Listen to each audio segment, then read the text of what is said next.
నమస్తే అండి. ఇటీవల ఒక కాంట్రవర్సీ జరుగుతున్నది ఆంధ్ర రాష్ట్రాల్లో, తెలుగు రాష్ట్రాల్లో. అదేంటంటే చిన్నజీయర్ స్వామి కొన్ని కామెంట్స్ చేశారంట ఆది శంకరాచార్యులు వారి మీద. అయితే ఆ కామెంట్స్ తర్వాత ఎంతోమంది యూట్యూబ్లో వీడియోస్ పెడుతున్నారు. ఇప్పుడు ఆ కామెంట్ని క్రిటిసైజ్ చేయకుండా నేరుగా చిన్నజీయర్ స్వామి వారినే క్రిటిసైజ్ చేస్తున్నారు. ఈ సందర్భంగా ఒక వీడియో చూశాను తెలుగు రాజ్యం అనే యూట్యూబ్ ఛానల్లో. రుచిష్మాన్ అనే వ్యక్తి రోచిష్మాన్ అనే వ్యక్తి ఇంటర్వ్యూ ఇచ్చారు తెలుగు రాజ్యం అనే యూట్యూబ్ ఛానల్లో.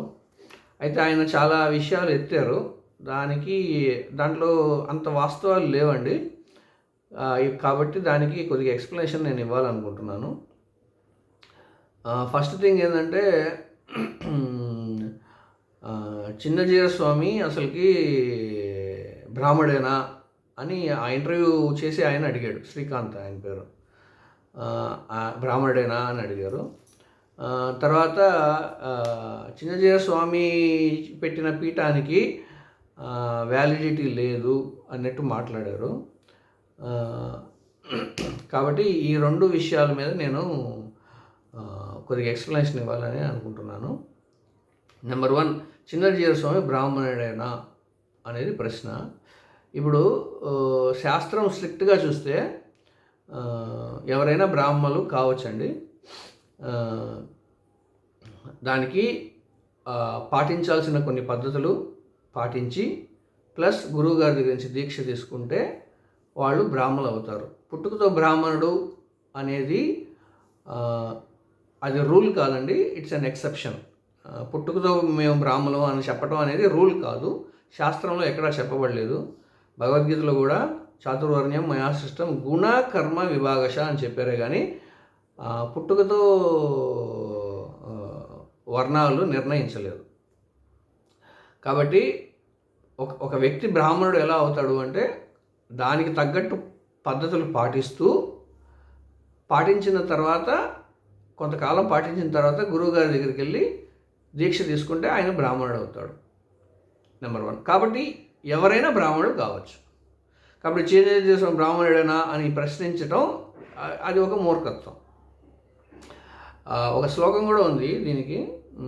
యథా కాంక్షణతాం యాతి కాంక్షరస విధానత తథా దీక్ష విధానేన జాయతే ద్విజత్వం నృణాం. అంటే ఎట్లాగైతే కాంస్యము బంగారుగా మారుతుందో,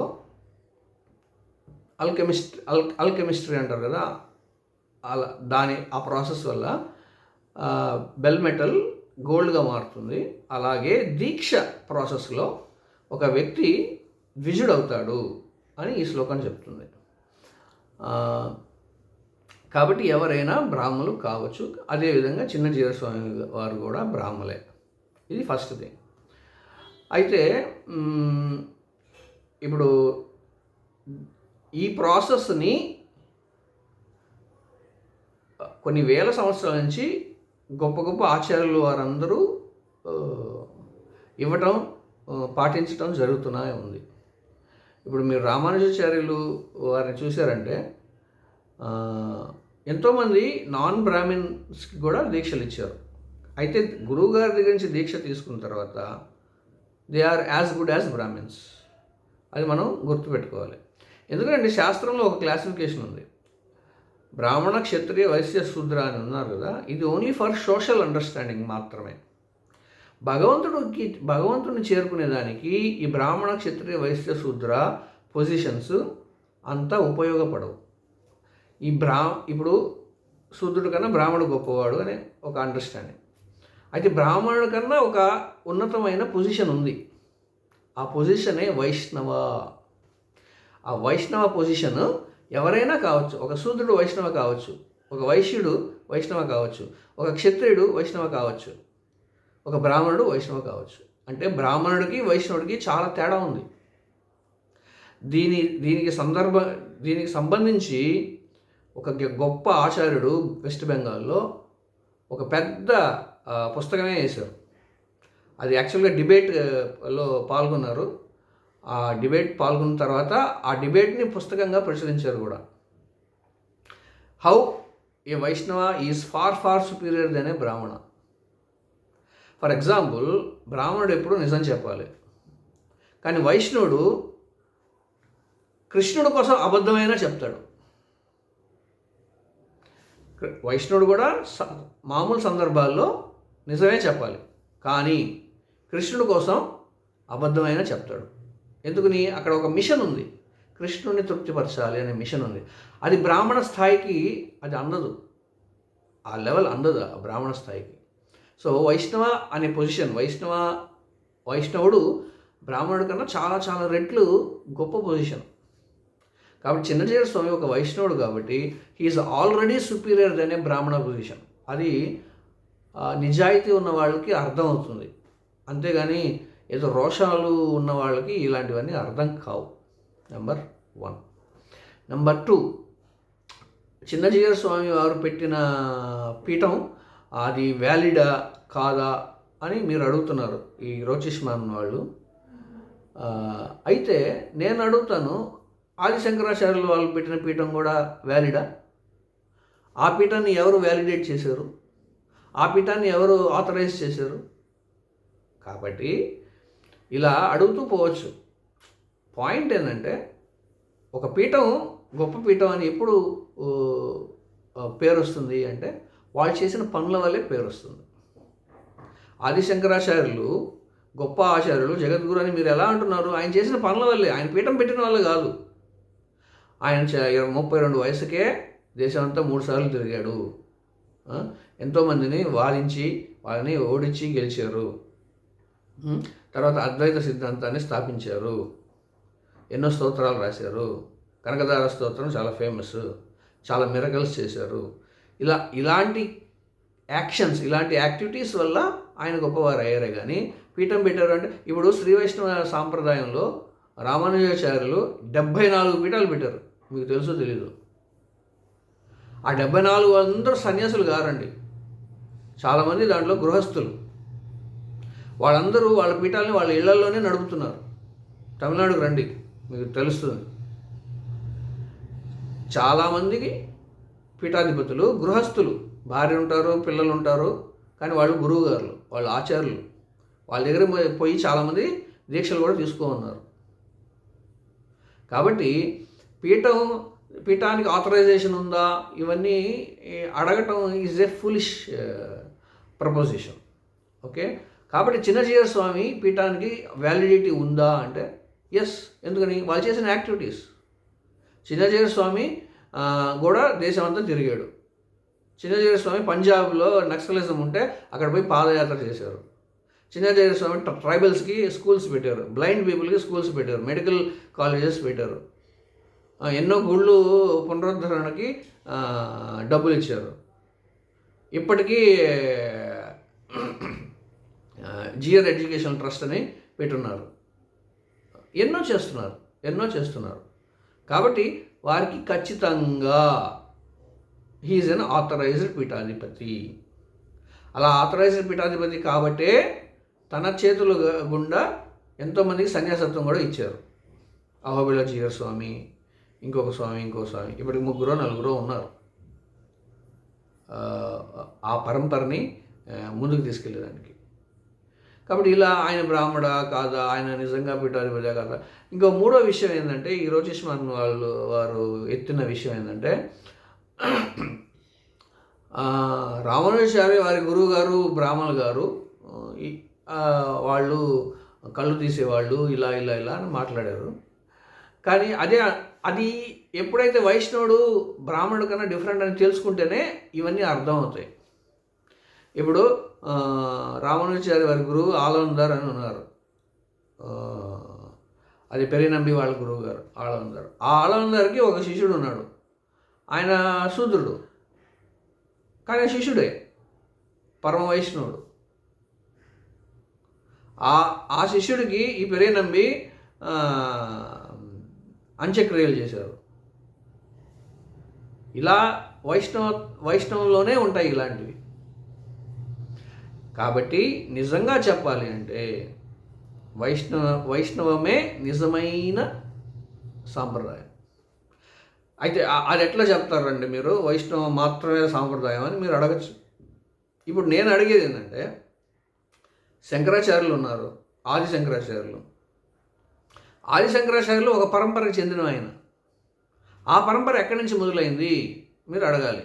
అది నారాయణుడి దగ్గర నుంచి మొదలైంది. మీరు కంచికి వెళ్ళండి, కంచిలో కూడా ఒక శంకర మఠం ఉంది. అక్కడ గోడ మీద రాసి ఉన్నారు, నేను స్వయంగా పోయి చూశాను. నారాయణుడి దగ్గర నుంచి ఆరంభమైన పరంపర ఆది శంకరాచార్యులు వారి పరంపర. ఆది శంకరాచార్యులు గురువు గారి పేరు గోవిందపాదులు.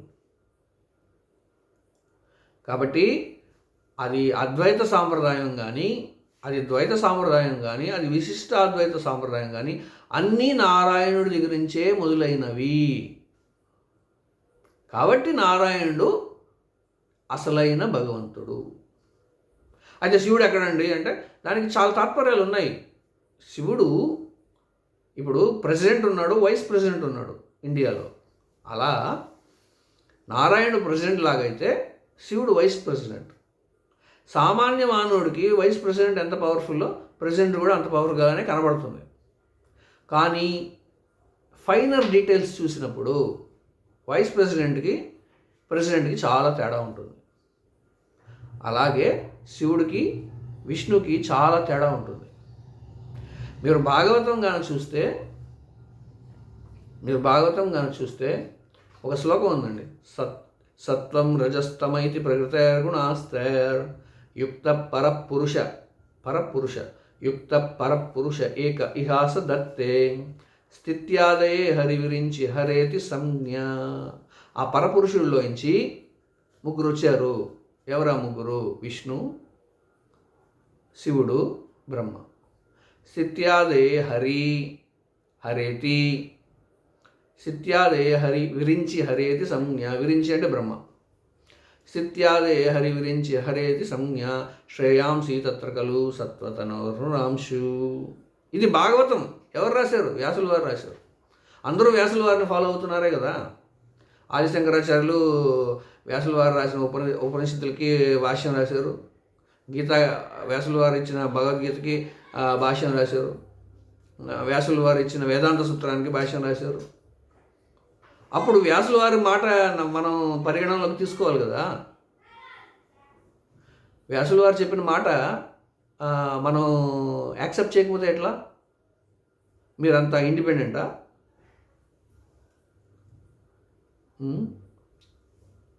కాబట్టి ఇవన్నీ కొద్దిగా ఓపికగా విశ్లేషిస్తే అప్పుడు తెలుస్తుంది భగవంతుడు ఎవరు, శ్రీమన్నారాయణుడు. శివుడు ఎవరు? ఆయన యొక్క భక్తుడు. ఇది మనం చెప్పట్లేదు. వ్యాసుల వారు రాసిన శ్రీమద్ భాగవతంలోనే, భాగవత పురాణంలోనే వైష్ణవానాం యథాశంభు అని ఉంది. అది ఆ పాయింట్ మీరు ఎందుకు యాక్సెప్ట్ చేయట్లేదు? వైష్ణవానాం యథాశంభు ఉంది. అసలుకి శివుడికి సుబ్రహ్మణ్య స్వామి పుట్టాడు. ఎలా పుట్టాడు? విష్ణు చెప్తేనే పుట్టాడు. దేవతలందరూ విష్ణుని మొరపెట్టుకున్నారు. అయ్యా, మేమందరం చచ్చిపోతున్నాము రాక్షసుల చేతిలో, మేము గెలవాలంటే ఏం చేయాలి అని విష్ణు దగ్గరికి వెళ్తే, మీరు పోయి శివుడిని రిక్వెస్ట్ చేయండి, శివుడు పార్వతి కలయిక వల్ల ఒక బిడ్డ పుడతాడు, ఆ బిడ్డ నా స్వరూపము, నా అంశంగా పుడతాడు. అప్పుడు కుమార సంభవం జరిగింది. మీరు చూడండి, దేవతలకి రాక్షసులకి ఎప్పుడు తగాదా జరిగినా దానికి పరిష్కారం ఇచ్చేది కేవలం విష్ణు మాత్రమే. కాబట్టి భాగవతం కానీ మనం చూస్తే ముందు మొట్టమొదటి భగవంతుడు కృష్ణుడు, కృష్ణుడిలోంచి బలరాముడిలోంచి చతుర్వ్యూహంలోంచి నారాయణులోంచి రెండో చతుర్వ్యూహంలోంచి మహావిష్ణువులోంచి గర్భోదక విష్ణు నుంచి క్షీరోదక విష్ణువులోంచి శివుడు వస్తాడు. ఇంత చైన్ ఉంది శివుడు వచ్చే దానికి ముందు. మీరు ఋగ్వేదం చూసారంటే, ఋగ్వేదం ఈజ్ ది ఓల్డెస్ట్ వేదం అకార్డింగ్ టు హిస్టోరియన్స్. ఆ ఋగ్వేదంలోనే ఏమని చెప్పింది? ఏమీ లేనప్పుడు నారాయణుడు మాత్రమే ఉన్నాడు. నారాయణో ఏకో ఆసీత్, నారాయణో బ్రహ్మో జాయితే, నారాయణ నుంచి బ్రహ్మ పుట్టాడు. నారాయణో రుద్రో జాయితే, నారాయణ నుంచి రుద్రుడు పుట్టాడు. నారాయణో ఇంద్రో జాయితే, నారాయణ నుంచి ఇంద్రుడు పుట్టాడు. ఇవన్నీ ఋగ్వేదంలో ఉంది. ఈ ఆచార్యుడు ఆ ఆచార్యుడు చెప్పినవి కావు, సాక్షాత్ వ్యాస మహర్షి చెప్పిన విషయాలు. ఇవన్నీ యాక్సెప్ట్ చేయాలి, ఇవన్నీ చూడాలి. ఇవన్నీ చూసినప్పుడు మీకు తెలుస్తుంది. భగవద్గీతలో కాలం నేనే అంటున్నాడు కృష్ణుడు. కాలోస్మిన్ లోకక్షయ అని అంటున్నాడు. ఆ కాలం కూడా కృష్ణుడే. అందుకనే ఋగ్వేదంలో లేకపోతే ఇంకో వేదంలో ఏమని చెప్పింది? అంత్యే నారాయణ స్మృతి. చచ్చిపోయేటప్పుడు కనీసం నారాయణ అని చావండ్రా అంటున్నారు. కాబట్టి ఇవన్నీ మీరు పరిగణనలోకి తీసుకొని అప్పుడే మీ అభిప్రాయాలు ఎక్స్ప్రెస్ చేయాలి. కాబట్టి మనం తెలుసుకోవాల్సిన విషయం ఏంటంటే, వైష్ణవుడు బ్రాహ్మణుడి కన్నా గొప్పవాడు, నెంబర్ 1. నెంబర్ 2, ఎవరైనా పీఠం స్టార్ట్ చేయొచ్చు. ఆ పీఠానికి వ్యాలిడిటీ తన చేసిన పని మీద ఆధారపడి ఉంటుంది. చాలామంది సన్యాసులు ఉన్నారు, పీఠం పెట్టకుండా ఉండే సన్యాసులు ఉన్నారు. నెంబర్ 3, శివుడు గొప్ప విష్ణు గొప్ప అంటే విష్ణు మాత్రమే గొప్ప. అది శాస్త్రం చెప్తున్నది, ఆచార్యులు కాదు. ఆచార్యులు కూడా శాస్త్రాన్ని పాటించాల్సిందే. ఇప్పుడు నేను ఒకటి అడుగుతానండి, శివుడే గొప్ప అంటారు, అయితే శివుడు ఈ సృష్టిని అంతా ఎలా సృష్టించాడు చెప్పగలరా మీరు? శాస్త్రంలో లేదే. నేను ఇప్పుడే ఒక స్కెచ్ ఇచ్చాను. కృష్ణుడిలోంచి బలరాముడిలోంచి చతుర్వ్యూహంలోంచి నారాయణలోంచి రెండో చతుర్వ్యూహం. ఈ సీక్వెన్స్ శివుడిలో నుంచి వచ్చి ఉంటే ఆ సీక్వెన్స్ చెప్పండి చూద్దాం. కాబట్టి శాస్త్రంలో ఏముందో అదే చెప్పాలి. శాస్త్రంలో ఏముంది? అంతే నారాయణ స్మృతి. అందుకనే కదా ప్రతి ఒక్కరూ వేదం చదివేటప్పుడు హరి ఓం అంటారు. ముందు హరి విష్ణుని గుర్తు చేసుకోవాలి.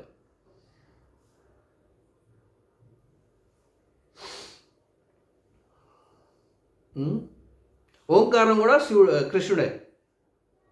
ప్రణవ సర్వ వేదేషు శబ్దకే పౌరుషం ఋషు, భగవద్గీత. ఓంకారం కూడా కృష్ణుడే. ఆఖరిలో గుర్తు తెచ్చుకోవాల్సింది కృష్ణుడినే. ప్రతి ఒక్కరు నార్మల్గా కూడా సర్వం శ్రీకృష్ణ అర్పణం మస్తు అంటారు, అంతా కృష్ణుడికి చెందిందే. ఇవన్నీ చూడాలి, ఇవన్నీ సింథసిస్ చేయాలి. ఈ ఐటమ్స్ అన్నీ సింథసిస్ చేసినప్పుడు మీకు అర్థమవుతుంది. మీరు హానెస్ట్ అయితే. మీరు హానెస్ట్ కాకపోతే మీకు చెవిలో శంకు ఊదినా మీరు యాక్సెప్ట్ చేయరు.